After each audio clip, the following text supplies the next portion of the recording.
महोत्सव, ये है अमृत महोत्सव, ये है अमृत महोत्सव, ये है अमृत महोत्सव, ये है अमृत महोत्सव। आओ मिलके मनाए।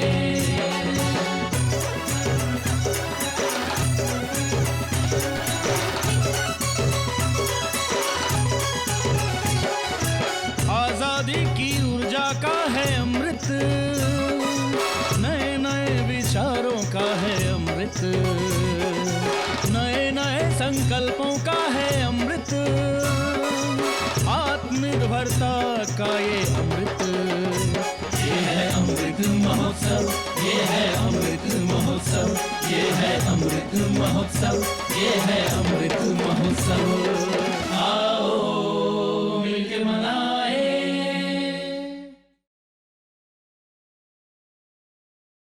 याद कर जिसे आंखें नम और सिर गर्व से उठ जाता है, महान है आज़ादी की ऐसी संघर्ष गाथा।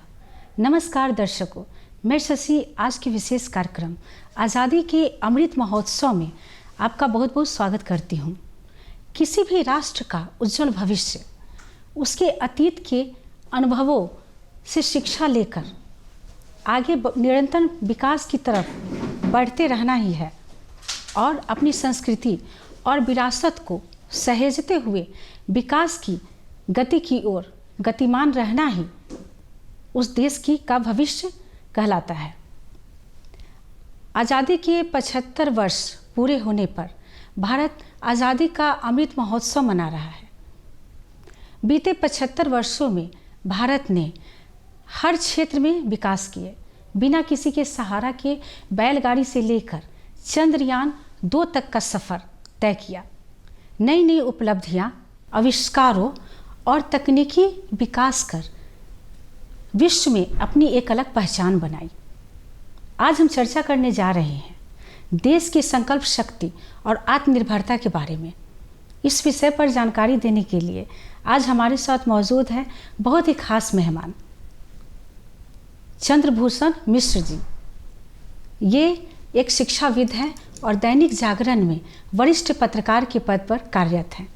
सर्वप्रथम मैं डीडी बिहार को बहुत बहुत धन्यवाद देता हूं, जिन्होंने मुझे इस परिचर्चा पर यहाँ शामिल किया है, और साथ साथ शशि जी आपको भी बहुत बहुत धन्यवाद। प्रश्न जो हमारी आत्मनिर्भरता और संकल्प शक्ति की जहाँ तक बात आती है, तो आज़ादी का अमृत महोत्सव हम सभी मना रहे हैं। इस आज़ादी के पीछे हमारी बहुत बड़ी कुर्बानी वह हमारी संकल्प शक्ति का ही आधार है। कहा जाता है जननी जन्मभूमिश्च स्वर्गादपि गर्यसि, जननी और जन्मभूमि स्वर्ग से भी बढ़कर होती है। और एक हमारा भारतवर्ष ही है जहां हम अपनी मातृभूमि को माँ के रूप में देखते हैं, और जहां माँ आती है, जहां ममता की प्रतिमूर्ति होती है, वहां कहा जाता है कि तन समर्पित, मन समर्पित और यह जीवन समर्पित, चाहता हूं देश की धरती तुझे कुछ और भी दूं। माँ तुम्हारा ऋण बहुत है मैं अकिंचन, किंतु इतना कर रहा फिर भी निवेदन, थाल में लाऊं सजा कर फाल जब भी, कर दया स्वीकार लेना वह समर्पण। यह समर्पण का जो भाव है वह हमारी संकल्प शक्ति का आधार है। रही बात हर मनुष्य, चाहे वह पशु हो या मनुष्य हो, सभी चाहते हैं आज़ाद रहना। नीड़ न दो चाहे टहनी का, आश्रय छिन्न भिन्न कर डालो, लेकिन पंख दिए हैं तो आकुल उड़ान में विघ्न न डालो। वह खूंटा से बढ़ा हुआ जो पशु भी है, पीढ़े में बंद पक्षी भी है, वह भी आज़ाद रहना चाहता है।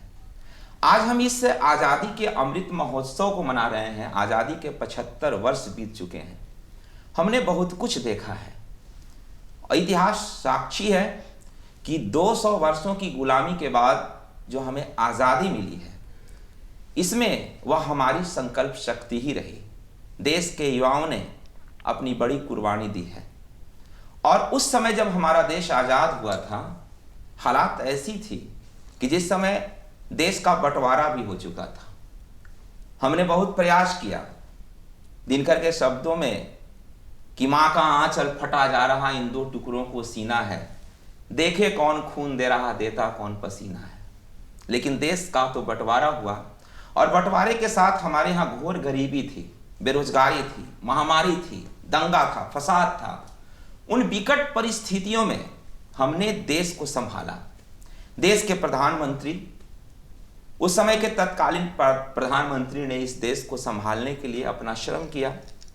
आज उसके बूते भारत के नागरिकों ने अपने संकल्प शक्ति के आधार पर आज हम पहुंचे हैं 2022 में, और देश के वर्तमान प्रधानमंत्री की यह इच्छा शक्ति रही है जिसमें हमने आत्मनिर्भर भारत की कल्पना की है। सर, अभी आज़ादी का अमृत महोत्सव मनाया जा रहा है और इसमें अभी जो ये संकल्प शक्ति की जो झंडता है, आत्मनिर्भरता, संकल्प शक्ति, ये किस पीढ़ी में ज़्यादा देखने को मिल रही है आपको? शशि जी, आपने बहुत ही अच्छा प्रश्न किया।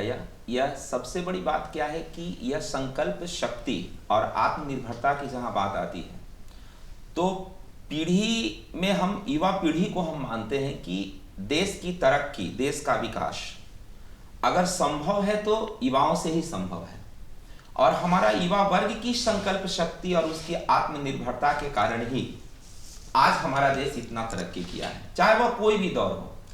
अगर हम मानते हैं कि अगर अशिक्षा है हमारे यहाँ, तो शिक्षित वर्ग जो हमारा तैयार होता है, जिसे हम कहते हैं युवा पीढ़ी, जो हमारे देश की नींव है, वह उसी पर ही हमारा देश निर्भर करता है।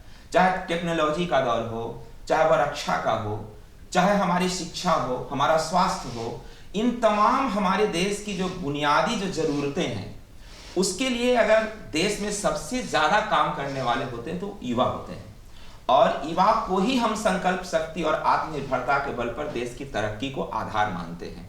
ऐसे तो अगर हम देखें एक उदाहरण के तौर पर कि अगर हम किसी मशीन को चलाते हैं तो हम मशीन को हम समझते हैं कि वह युवा है, और उसका बटन किसके हाथों में है, तो वह बुजुर्गों के हाथों में है। तो जितनी जरूरत बुजुर्गों की है उतनी ही जरूरत युवाओं की भी है, लेकिन युवा उस मशीन की भांति है जो वहां चलता है, खटता है, करता है, रिस्क उठाता है वो, लेकिन बुजुर्ग के हाथों में वह बटन है जो अपने अनुभव के आधार पर उसे चलाता है। तो दोनों का महत्व उतना है, लेकिन हम युवा पीढ़ी को सबसे बेहतर मानते हैं कि संकल्प शक्ति एवं आत्मनिर्भरता, जो आत्मनिर्भर भारत की हम कल्पना करते हैं, और वह आत्मनिर्भर भारत हम बन चुके हैं। आज वह विकासशील देश के रूप में हम हैं, लेकिन उन विकसित देशों के समक्ष हम सीना तान कर खड़े होते हैं। आज सारा विश्व हमारा उस नजरिए से देखता है, इसमें युवाओं की बहुत बड़ी भूमिका होती है। सर, आपने सही कहा कि युवा पीढ़ी का बहुत बड़ा रोल है इसमें। वर्तमान समय में देश की आत्मनिर्भरता के बारे में आपके क्या विचार हैं? शशि जी, जो आती है बात आत्मनिर्भरता, तो आत्मनिर्भरता में जो भारत की बात आती है, तो 2014 में भारत के प्रधानमंत्री आदरणीय नरेंद्र मोदी जी ने यह ऐलान किया था, आत्मनिर्भर भारत की परिकल्पना की। उन्होंने इस देश को दिया कि हमें अब आत्मनिर्भर भारत को बनाना है। हम सबसे बड़ा उदाहरण यह देते हैं यह कोविड-19 का। जब कोविड-19 जब आया तो विश्व में यह महामारी के तरह इतना परेशान किया लोगों को, बहुत बड़ी समस्या लेकर आया, कितने लोगों की मौत हो गई। उन परिस्थितियों में, इस विकट काल में इस भारत ने क्या किया कि उसके पास वह संबल था जहां पर हमारा 125 करोड़ की इस आबादी को देश के प्रधानमंत्री ने चिंता का विषय बनाते हुए उसे कैसे रोका जाए, उसका उन्होंने एक प्लान बनाया। और सबसे बड़ी आत्मनिर्भर भारत का उदाहरण हम देंगे हमारी वैक्सीन। उस वैक्सीन से हमने स्वयं उसको उत्पादित किया, और उसको, उस वैक्सीन का मतलब अपने ही देश नहीं, जरूरत आन पड़ी तो मैंने दूसरे देश को भी दिया। आत्मनिर्भर भारत का इससे बड़ा उदाहरण और कोई भी नहीं हो सकता। साथ ही साथ जब कोविड-19 की बात आती है, उस समय बेरोजगारी की बहुत बड़ी समस्या आ गई थी हमारे यहाँ। पूरे विश्व में मजदूरों की हालात किसी से छिपी नहीं है, और हमारे देश के प्रधानमंत्री ने ये वोकल फॉर लोकल, आप जानती होंगी, वोकल फॉर लोकल जो लाया उन्होंने, और उसके बाद उन्होंने छोटे छोटे उद्यमियों को विकसित करने का कार्य किया। बड़ी राशि उन्होंने खर्च की, उन्होंने इन श्रमिकों के लिए रोजगार की व्यवस्था की। आज की स्थिति तो ऐसी आ गई है कि आज हमारे यहाँ लगता है कोई समस्या ही नहीं रह गई है। यह एक बहुत बड़ी उपलब्धि है हमारे आत्मनिर्भरता का, इससे बड़ा और कोई भी उदाहरण नहीं हो सकता। अब रही बात, और भी आगे हम देखते हैं, अगर हम देखते हैं हालात यह है कि अभी वैश्विक स्तर पर हमारे देश पर सारे लोगों की नजर टिकी है। रक्षा के मामले में आप याद करें 1962 में और आज की स्थिति में, आज हम लड़ाकू विमान बनाने के लिए तैयार हैं, हमारे पास मिसाइलें हैं बहुत सारी, हमारे पास ऐसे उपकरण नए नए हैं हमारे पास। तो ये सारी चीजें जो होती हैं यह आत्मनिर्भरता का फल है। लेकिन हाँ, एक बात जरूर मैं कहना चाहूंगा कि संकल्प शक्ति जो आती है वह हमारे अंदर जागृत करने से आती है। अगर कोई प्रतिनिधित्व करने वाला, अगर कोई नेतृत्व करने वाला, अगर वह ऐसा व्यक्तित्व होगा जो एक सफल नेतृत्व के बल पर हमारे अंदर के आंतरिक शक्ति को वह जागृत कर दे, तब हम आत्मनिर्भर होने की कल्पना कर सकते हैं। और भारत आज वहां आकर खड़ा है। वास्तव में चाहे वह हमारी खाद्यान्न की कोई समस्या नहीं रहती है, हमारे यहाँ टेक्नोलॉजी के तौर पर अगर देखा जाए तो हम बहुत आगे हैं। और रही बात तो किसी भी क्षेत्र में आज भारत सीना तान कर खड़ा है, वह आत्मनिर्भर भारत है। सर, जैसा आपने हमें बताया कि भारत आत्मनिर्भर हो रहा है, अपनी ज़रूरत की सामानों को वह अपने यहाँ बना रहा है। जैसे आपने बताया कि अभी अर्थव्यवस्था, कृषि जो है एक बहुत बड़ा माध्यम है जो हमारी अर्थव्यवस्था को प्रभावित करती है। जी जी। तो सर, आपसे ये जानना चाहूँगी कि ये इन दोनों का हमारे सामाजिक परिवेश पर क्या प्रभाव पड़ा है? शशि जी, ये सामाजिक दायरा की बात आती है संकल्प शक्ति और आत्मनिर्भरता के लिए, तो मैं एक बात बताना चाहता हूँ आपका कि सामाजिक तौर पर अगर हम एक बात कहना चाहेंगे कि संकल्प शक्ति, हमारा संकल्प शक्ति आज़ादी के 75 वर्षों के बाद, जैसा मेरा अपना मानना है कि इसमें कुछ क्षय हुआ है और आत्मनिर्भरता हमारी बढ़ी है। अब कैसे बढ़ी है इसका मैं उदाहरण देना चाहता हूँ। यह है कि जैसे जब हमारा देश आज़ाद हुआ तो हम आज़ादी की जब लड़ाई लड़ रहे थे तो वह हमारी संकल्प शक्ति थी। सामाजिक स्तर पर हमारे अंदर देश प्रेम की वह भावनाएं भरी गई थी। हमारा साहित्य हो, चाहे हमारे नेतृत्वकर्ता हो, सारे लोगों के अंदर एक था कि हम देशभक्ति का जज्बा पैदा करें अपने देशवासियों के अंदर।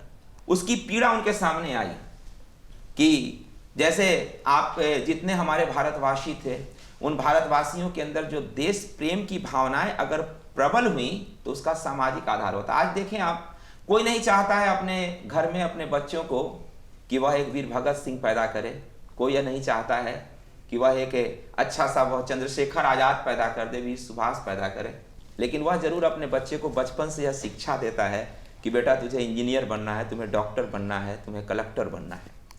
अगर सामाजिक दायरे की बात की जाए तो nation first, organisation next and individual last, सबसे पहले हमारा देश है।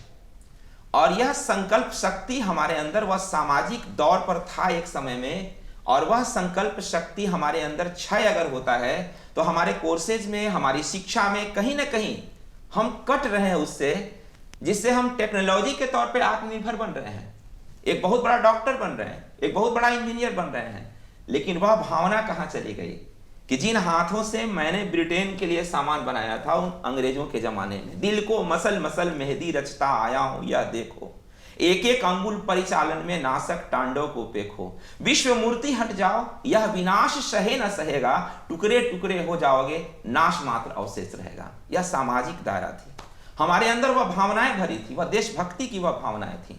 लेकिन देश की आजादी के बाद विज्ञान के दौर में, टेक्नोलॉजी के दौर में हमारे विद्यार्थी तो बहुत आगे बढ़े, लेकिन नैतिकता का अभाव हुआ, सामाजिक दायरा हमारा दिन प्रतिदिन सिकुड़ता चला गया। तो इसमें हम यह कहना चाहेंगे कि सामाजिक स्तर पर भी इसका संकल्प शक्ति में अपने देश के प्रति प्रेम की भावना के लिए हमें फिर से कुछ करने की और भी जरूरत है, और वह भावना आज अगर भरी जाए तो बेहतर होगी। इसका उदाहरण भी एक दूंगा, एक अच्छा सा उदाहरण भी है कि भारत के प्रधानमंत्री ने जब कोई भी ऐलान किया है तो उसको मानने के लिए हमारी जनता यहां तैयार हुई है। आज देखिए आप, अगर हम स्वच्छता की बात करते हैं, उन्होंने जैसे ही ऐलान किया तो आज सारा भारतवर्ष आज स्वच्छता की बात करता है। कल तक आज गांव तक भी आप जाएंगे जहां पर गंदगी थी आज उसे नजर नहीं आती है। यह क्या है? यह संकल्प शक्ति में सामाजिक दायरा को बढ़ाने के लिए एक भावना भरने की आवश्यकता है। वैसे ही भावनाओं को आज पुनः भरने की जरूरत है हमारे देश में। और नैतिकता का आधार एवं नैतिक शिक्षा की जानकारी इस टेक्नोलॉजी के दौर पर आज टूटते हुए अगर युवाओं के बीच वह भर दी जाए तो हमारा देश फिर विश्व गुरु ही नहीं, हमारा देश बहुत आगे होगा और मान और सम्मान के साथ साथ हमारा देश सिर ऊंचा कर कर पुनः सबके लिए पूजनीय और वंदनीय होगा। नेतृत्व दलों ने हमारे देश को कहाँ तक आत्मनिर्भर बनाया है सर, इस बारे में आप हमें कुछ बताएं। शशि जी, ये नेतृत्व बहुत बड़ी चीज होती है। अगर देश को हमें आत्मनिर्भर बनाना है तो एक सफल नेतृत्व की आवश्यकता होती है। आप कल्पना कीजिए कि जब संपूर्ण क्रांति हुई थी उस समय लोकनायक जयप्रकाश नारायण ने यही कहा था कि हमें क्रांति चाहिए, परिवर्तन चाहिए। देश जो विकट परिस्थितियों से अगर गुजर रहा है, अगर इस देश में भ्रष्टाचार है, अगर इस देश में गरीबी है, अगर बेरोजगारी है, तो इन तमाम चीज़ों से निजात पाने के लिए इस देश को चहुमुखी विकास की आवश्यकता है। हमें संपूर्ण क्रांति करने की आवश्यकता है। उन्होंने कहा कि अब मेरे हाथों में यह बागडोर नहीं, मैं इस अपने हाथों में बागडोर नहीं लेना चाहता, मैं चाहता हूं कि इसका नेतृत्व छात्र करें, युवा करें। लेकिन उन्होंने यह भी कहा, इसी गांधी मैदान में जब उन्होंने भाषण दिया था तो यह कहा था कि युवाओं ने मेरे ऊपर नेतृत्व सौंपा है, उन्हें यह विश्वास है कि मैं इस नेतृत्व को सफल ढंग से कर सकता हूं। तो अगर मुझे यह नेतृत्व मिला है तो मैंने उन युवाओं को यह कहा है कि मेरा निर्णय सर्वोपरि है, उसे आपको मानना पड़ेगा। तो एक नेतृत्वकर्ता ने एक बहुत बड़ा परिवर्तन का आधार बनाया। तो नेतृत्व में बहुत बड़ी ताकत होती है, नेतृत्व में बहुत बड़ा गुण होता है। आज हम वर्तमान स्थिति की बात करते हैं। हमारे देश में अगर नेतृत्व सफल रहा तो आज देखिए आप, चाहे वह टेक्नोलॉजी का हो क्षेत्र हो, चाहे वह अगर अंतरिक्ष में अगर हम आप चांद पर चढ़ने की बात, उतरने की बात करते हो, अगर हम ये रक्षा की बात करते हो, यह हर क्षेत्र में अगर देखा जाए तो हम देखते हैं यही कि हमारा भारतवर्ष जो है आज सबों के लिए सम्मान के दृष्टिकोण से देखा जा रहा है। समस्त लोगों की नजर टिकी हुई है। आज देश का प्रधानमंत्री कहीं भी पहुंचता है तो लोग उसका स्वागत कितने गर्मजोशी के साथ करते हैं। तो मैं स्पष्ट रूप से यह कहना चाहता हूं, मैं किसी संकीर्णता से अलग हटकर यह कहना चाहता हूं कि उस समय अपने देश का स्वाभिमान जगता है। हमारी आत्मनिर्भरता नेतृत्व पर निर्भर करती है, हमारी संकल्प शक्ति ये हमारी नेतृत्व पर निर्भर करती है। अगर कुशल नेतृत्व होगा तो निश्चित तौर पर देश विकास करेगा। इसलिए नेतृत्व बहुत ही महत्वपूर्ण है आत्मनिर्भरता के लिए और संकल्प शक्ति के लिए। एक शिक्षाविद के रूप में आप यह बताइए कि भारत विकास के क्षेत्र में कहाँ तक अग्रसर है। शशि जी, ये शिक्षा हमारी जो होती है वह तीसरी आंख है। और मैं ये जरूर कहना चाहूँगा कि अपने देश की तरक्की के लिए, आत्मनिर्भर भारत की कल्पना के लिए, संकल्प शक्ति के लिए हम एक पक्ष को कभी नज़रअंदाज नहीं कर सकते और वह है हमारी नारी जाति। और महिलाओं के लिए जो देश ने जो कार्य किया है, आप देखें पिछले इतने 75 वर्षों में वह परिवर्तन, कभी कल्पना हम किया करते थे कि नारी तुम केवल श्रद्धा हो, विश्वास रजत जग पगतल में, और पीयूष स्रोत सी बहा करो जीवन के सुंदर समतल में। आज देखिए स्त्री की स्थिति क्या है, आज महिलाओं की स्थिति देखिए क्या है। आज महिलाएं कदम से कदम मिलाकर चल रही हैं। आज चाहे वह हमारा कोई भी क्षेत्र हो, आज डिफेंस में है महिलाएं सबसे आगे निकलकर वह आगे आ रही हैं, शिक्षा के क्षेत्र में महिलाएं सबसे आगे आ रही हैं। तो हम यह कहना चाहते हैं कि नेतृत्व भी महिलाओं के अंदर में है, कि ये महिला को भी सामने लाना है और ला रहा है। यह भारत आत्मनिर्भर भारत बनाने के लिए उसके संकल्प शक्ति को दृढ़ करना है। उनके अंदर वह भावनाएं आ रही हैं, क्योंकि हमारा देश तरक्की तभी करेगा जब हम बहन और भाई दोनों साथ साथ चलेंगे। तू चिनगारी बनकर रुड़ी जाग जाग मैं ज्वाल बनूं, तू बन जा हहराती गंगा मैं झेलम बेहाल बनूं। तो यहाँ पर स्थिति यह है कि इस देश ने महिलाओं का सम्मान किया है और आज ये महिलाएं कदम से कदम मिलाकर चल रही हैं। आज देश तरक्की का अगर एक आधार है, वहाँ महिला और पुरुष दोनों का बहुत बड़ा योगदान है। आत्मनिर्भर भारत की कल्पना में सबसे बड़ा योगदान हम मानते हैं तो पुरुषों के साथ साथ महिलाओं का भी उतना ही सम्मान मिले और वह कदम से कदम मिलाकर आगे बढ़ती रहे, मैं यही कहना चाहूँगा। तो चलते चलते आप आज़ादी के अमृत महोत्सव पर हमारे दर्शकों को क्या संदेश देना चाहेंगे? आज़ादी के इस अमृत महोत्सव पर आज़ादी का जश्न तो हम मना ही रहे हैं और हमारी संकल्प शक्ति और आत्मनिर्भरता हमारी और भी प्रबल हो, ताकि दुनिया जिन नज़रों से देखती है उन उम्मीदों के साथ हम अपने अवसर के बल पर अपने आप को इतना परिचय दें अपने इस तमाम विश्व को कि फिर से हम विश्व गुरु बन पाएँ। और जी नहीं सकता तो जीने की तमन्ना छोड़ दो, जो बहता बहता रुक जाए उस दरिया को छोड़ दो। अरे फूल था मैं, मुझे कांटा बना दिया, अब इन कांटों को कहते हो कि चुभना छोड़ दो। हमारा देश आगे बढ़ेगा, वह हमारी संकल्प शक्ति और हमारे आत्मनिर्भरता का आधार होगा। फिर से हम विश्व गुरु बनेंगे। इन्हीं परिकल्पनाओं के साथ मैं आपके बीच अपनी बातों को रखना चाहता हूँ। सर, आप यहाँ आए और इतनी महत्वपूर्ण जानकारियाँ दी हमारे दर्शकों को, इसके लिए आपका बहुत बहुत धन्यवाद। बहुत बहुत धन्यवाद आपको भी शशि जी। दर्शकों, आपको हमारा आज का कार्यक्रम कैसा लगा, आप हमें सुझाव दे सकते हैं। हमारा पता है द्वारा केंद्र निदेशक डीडी बिहार, दूरदर्शन केंद्र, फ्रेजर रोड, पटना 800001। आप हमें ईमेल भी कर सकते हैं। हमारा ईमेल आईडी है directorddkpatna@gmail.com। आज के कार्यक्रम में बस इतना ही। अगले अंक में हम फिर मिलेंगे एक नए विषय और विशेषज्ञों के साथ। तब तक के लिए मुझे और मेरी पूरी टीम को दीजिए इजाज़त। नमस्कार।